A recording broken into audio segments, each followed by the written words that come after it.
Bonsoir à tous, j'espère que vous allez bien. Aujourd'hui, 16e jour du calendrier de l'Avent. Alors ça sera une vidéo un petit peu particulière, puisque j'ai décidé aujourd'hui, j'ai pas mal de choses autour de moi. Et en fait aujourd'hui je voudrais vous parler un petit peu de comment j'ai fait pour en arriver ici à faire des vidéos sur YouTube, sur Twitch, etc. Alors avant d'arriver en ASMR, chose que je ne connaissais encore pas en 2020, je faisais des vidéos sur YouTube dans les années 2010, 2011, 2012 de jeux vidéo. Et je faisais également des lives sur Twitch à partir de 2015 de manière occasionnelle et de manière un peu plus sérieuse à partir de 2020. Alors, mon petit parcours de jeux vidéo, comme vous pouvez voir derrière moi, il y a pas mal de choses. Alors, je ne vais pas tout vous présenter, hein, c'est pas mon objectif, mais tenir quand même à vous préciser que en réalité, tout ce que vous voyez derrière moi, ce n'est pas des jeux que j'ai achetés sur un coup de tête, comme ça. En réalité, ce sont simplement les jeux que j'ai gardés depuis que je suis tout petit. Alors, par où j'ai commencé? Je vais raconter un peu mon histoire de jeux vidéo. Ça sera beaucoup de blabla aujourd'hui.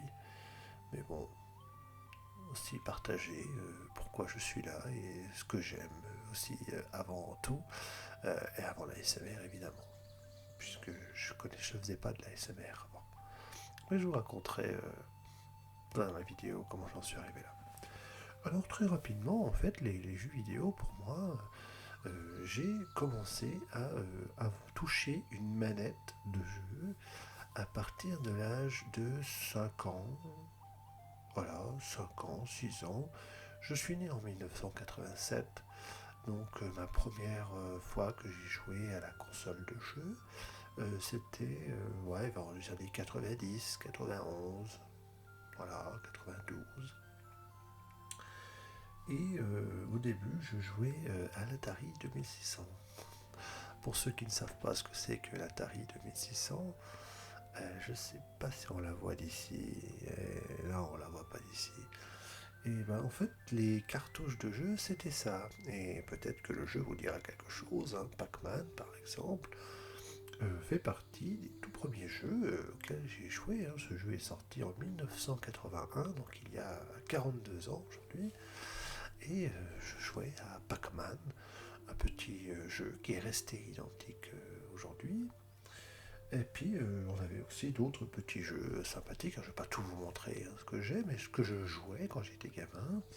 Je jouais à Moon Patrol. Alors, Moon Patrol, c'est un petit char sur la Lune qu'il faut faire avancer, progresser, tout en évitant les vaisseaux ennemis et puis éviter les trous également, parce que sur la Lune, il y a des cratères, il fallait sauter, il fallait tirer. Dans le temps, on n'avait qu'un bouton sur la manette, donc les actions étaient évidemment limitées. C'était un très bon petit jeu, Patrol, sorti en 83 sur Atari, donc il y a exactement 40 ans. Et voilà, très très bon petit jeu que je vous conseille hein, si vous voulez tester sur émulateur, juste pour tester comme ça. Et évidemment, à l'époque, on avait déjà des jeux de foot. Alors évidemment, c'est pas du tout des jeux de foot comme on a aujourd'hui. J'en ai tiré un petit exemple là, rapide, hein, il n'est pas tout neuf, mais bon, voilà. Dans les années 2000, on a fait des jeux de foot comme FIFA par exemple sur PlayStation 2. Aujourd'hui, on a même FIFA 23, FIFA 24. Enfin, ça continue et ça s'arrête plus. Non, non, non, non, on n'avait pas ça.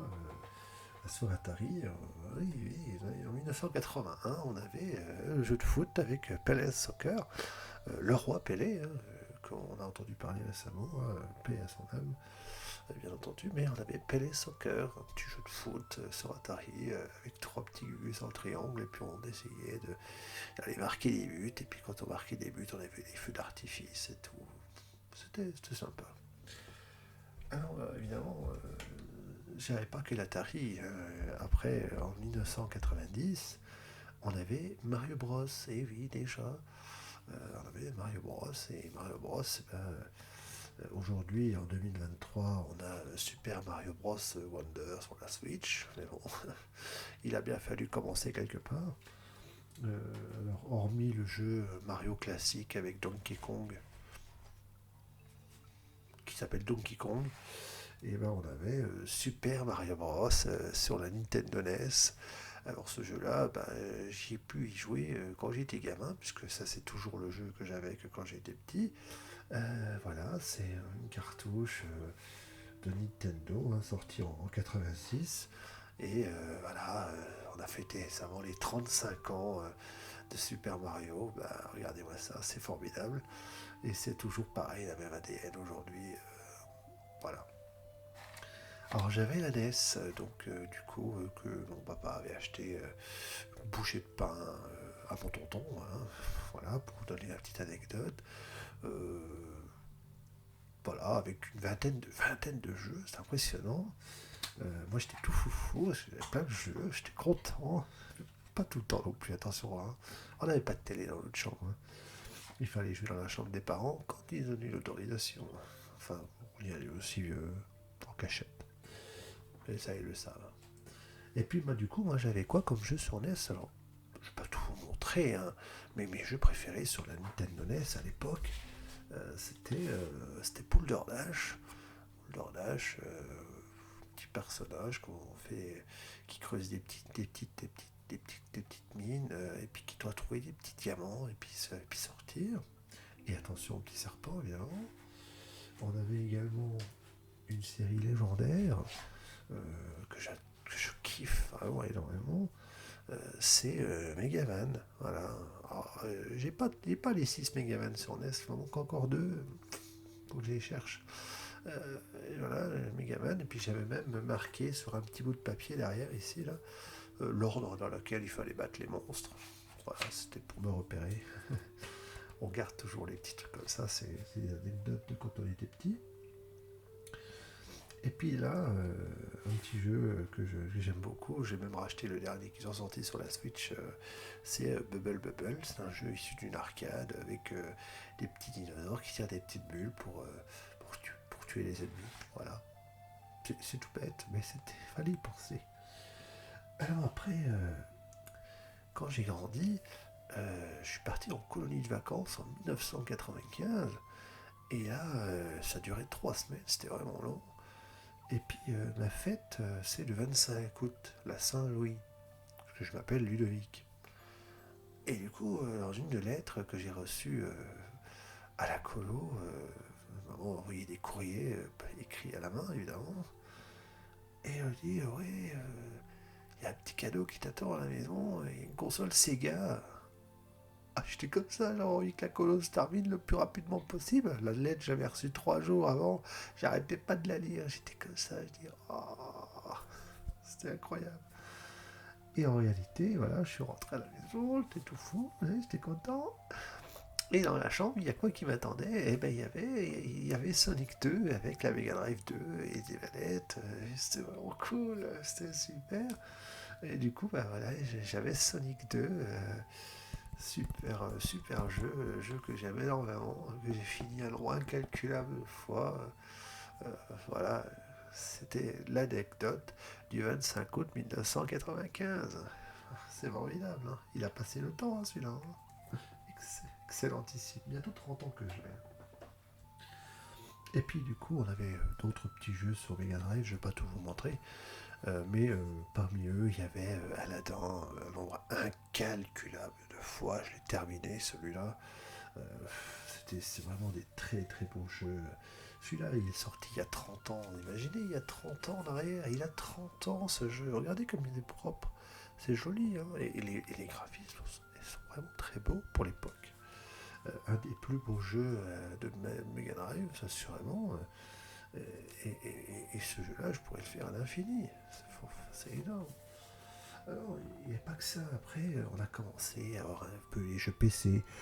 En jeu PC, il n'y avait pas grand-chose qui m'intéressait, à part celui-là, la Cossack, Kodak European War. Ça, c'est sans doute un des meilleurs jeux de PC auxquels j'ai joué quand j'étais gamin. C'est un jeu qui est sorti en 1999. Pas ici, mais en 2004 hein, pour celui-là. C'est une remasterisation, enfin c'est une version qui a été rééditée. C'était un excellent jeu. Et après, qu'est-ce qui s'est passé? J'avais appris que mon voisin avait acheté une Nintendo 64 et j'avais vu, en allant chez lui, il jouait à ça. Oh punaise, ça c'est trop bien. Les Pokémon Stadium, c'était formidable. Ouais, super. Euh, En fait, récemment, j'ai repensé à ça. J'ai acheté ça il y a, je dirais en 2014, 2015. J'ai acheté ça avec la console et tout. J'avais acheté. Et puis, un autre petit jeu que j'aimais bien, qui sortait en 98, c'était celui-là, Body Harvest. Un petit jeu basique, hein, qui a l'air de rien, passé un peu à côté. Mais j'ai passé des heures dessus, c'était trop bien. Et ensuite, il m'est arrivé quelque chose. Oui, c'était à peu près dans les années, fin des années 90. Là, je m'étais un petit peu avancé parce que là, j'avais donné l'anecdote du voisin. Et il s'est passé quelque chose. J'ai une de mes tantes qui m'a offert une Super Nintendo magnifique avec 2 manettes que j'ai toujours, c'est toujours la même. Hein. C'est toujours celle-là. Hein. Elle n'a pas bougé. Et elle m'avait offert 25 jeux vidéo avec. Et mes premiers lives sur Twitch, on arrive à mes premiers lives, au bout de 10 minutes de vidéo, et ben je jouais à ce jeu-là, Donkey Kong Country 3. Et parmi ces jeux, qui avait aussi mon jeu préféré, évidemment, Super Metroid. Voilà, ça c'était vraiment les 2 jeux vidéo avec lesquels j'ai commencé les streams sur Twitch. Donkey Kong 3, Super Metroid. Voilà, ce sont les 2 jeux vidéo avec lesquels j'ai commencé les streams sur Twitch. Et puis après, bon, j'ai encore une toute petite anecdote, mais après je vais aller vite, je vais passer à la SMR. Il y avait bien entendu la PlayStation, avec notamment Duke Nukem, un des jeux que j'ai poncé, j'ai me fait toutes les solutions astuces sur YouTube. J'étais motivé de ouf. Et puis il y avait des McDonald's.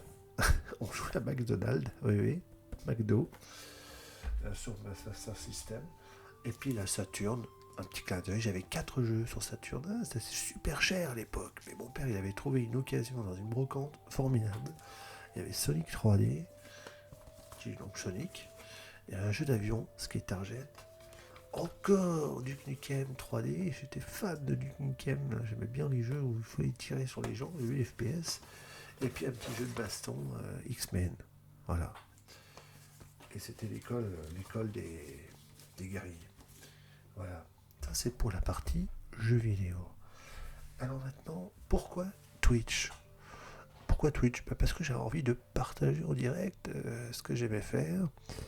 Et puis bon, c'était vidéo de temps en temps, comme ça rapidement.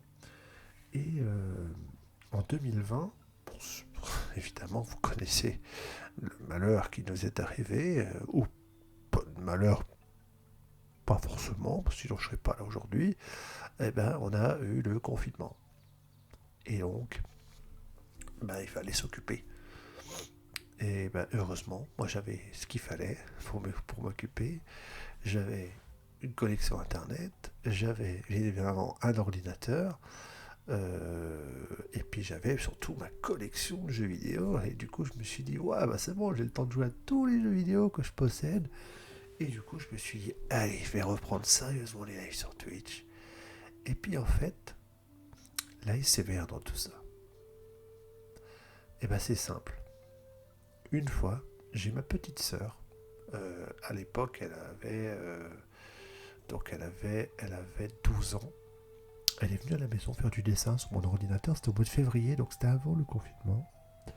Et elle avait laissé une page web ouverte sur mon PC avec une vidéo YouTube de Colomba ASMR.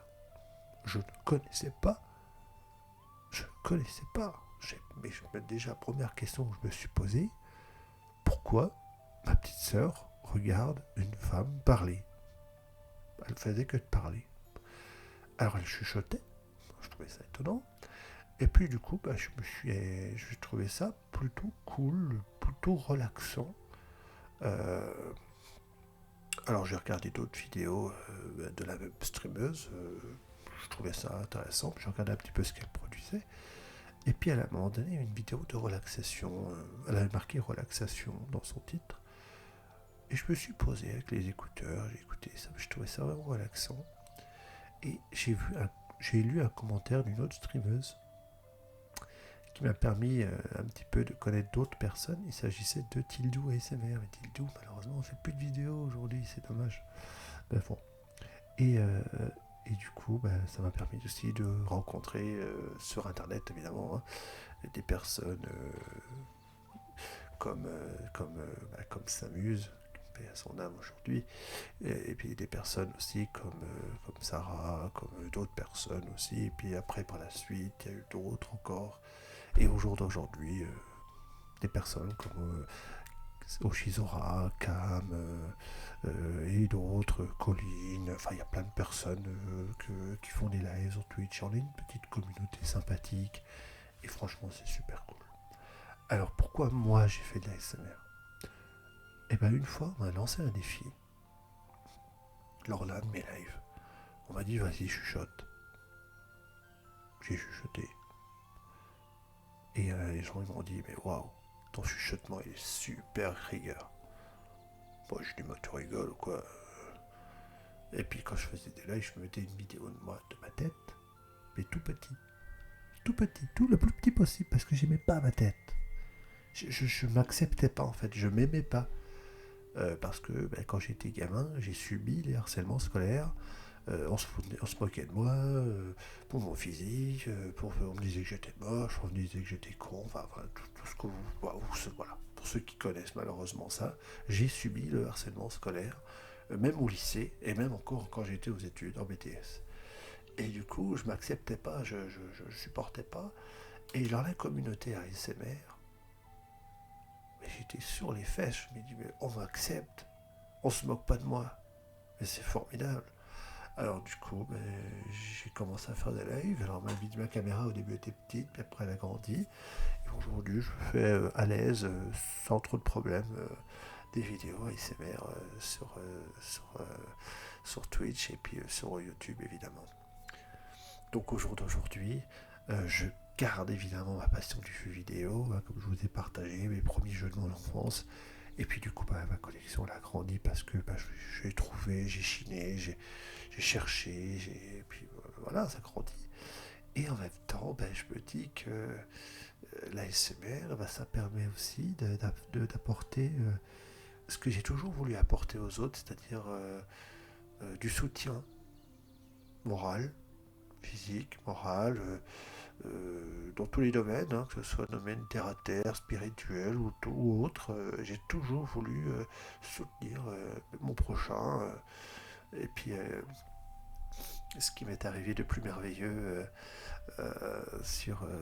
dans ma vie, c'est rencontrer aujourd'hui ma petite femme, c'est-à-dire Laura. Merci aux jeux vidéo, merci Covid pour le coup, merci à Twitch, merci à Mario Kart, et merci surtout on va dire à la nature. Voilà, ce qui s'est passé, c'est pas du hasard, et je suis tellement heureux aujourd'hui avec elle que j'ai envie de partager en même temps ma joie et soutenir ceux qui sont dans la peine. Voilà. Donc j'espère que je vous ai pas trop blasé dans mes chats. Et en tout cas, je vous encourage à prendre confiance en vous, apprenez à vous faire confiance et surtout aimez-vous comme vous êtes. Faut pas changer, ça sert à rien. Moi j'ai voulu changer pendant une période, j'ai voulu être quelqu'un d'autre et ça sert à rien, ça vous retombe dessus de toute façon, donc ne le faites jamais. Restez vous-même et surtout, si ça va pas, il faut pas garder pour soi, il faut le confier, faut pas hésiter. Voilà, il faut toujours garder quelqu'un de proche, quelqu'un de confiance. Et voilà, et vous verrez, ça pourra vous aider. Voilà, on se retrouvera évidemment demain avec une vidéo avec des triggers, hein, je vous rassure, il n'y aura pas toujours du chat. Hein.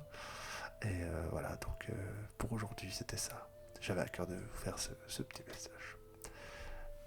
Bonne soirée à vous tous et à la main pour la 17e vidéo du calendrier de l'Avent. Et même du rap aujourd'hui, allez.